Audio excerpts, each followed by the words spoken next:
بسم اللہ الرحمن الرحیم۔ السلام علیکم ورحمۃ اللہ وبرکاتہ۔ اللہ راضی ہوگا تو قرآن شریف اثر کرے گا، اور اگر اللہ ناراض ہوگا تو قرآن کریم کو اگر سینے سے بھی چپٹا کر رکھو گے تو بھی وہ کام نہیں آئے گا، وہ اثر نہیں کرے گا۔ اس کی مثال دیتا ہوں۔ عبداللہ ابن ابی ابن سلول جب یہ مر گیا تو عبداللہ ابن ابی کے بیٹے حضور صلی اللہ علیہ وسلم کے جانثار صحابی تھے، اور عبداللہ ابن ابی حضور اکرم صلی اللہ علیہ وسلم کا کٹر دشمن تھا۔ مدینہ منورہ میں اسلام کے اور حضور صلی اللہ علیہ وسلم کے خلاف ہوا بھڑکانے میں اس کا پہلا نمبر تھا۔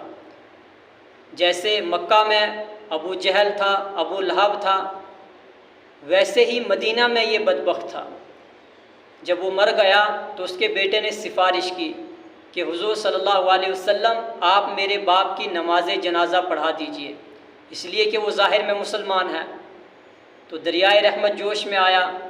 حضور اکرم صلی اللہ علیہ وسلم نے فرمایا صرف نماز جنازہ ہی نہیں بلکہ اپنا کرتا بھی اتار کر دیتا ہوں تاکہ وہ کفن ہو اور تیرے باپ کی مغفرت ہو جائے۔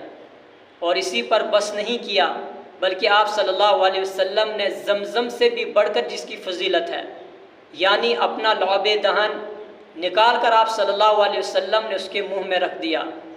میرے اور آپ کے جیسا محدود سوچ والا ہوتا تو کیا کرتا؟ اس حسن اخلاق کا کردار ادا کر سکتا ہے کوئی؟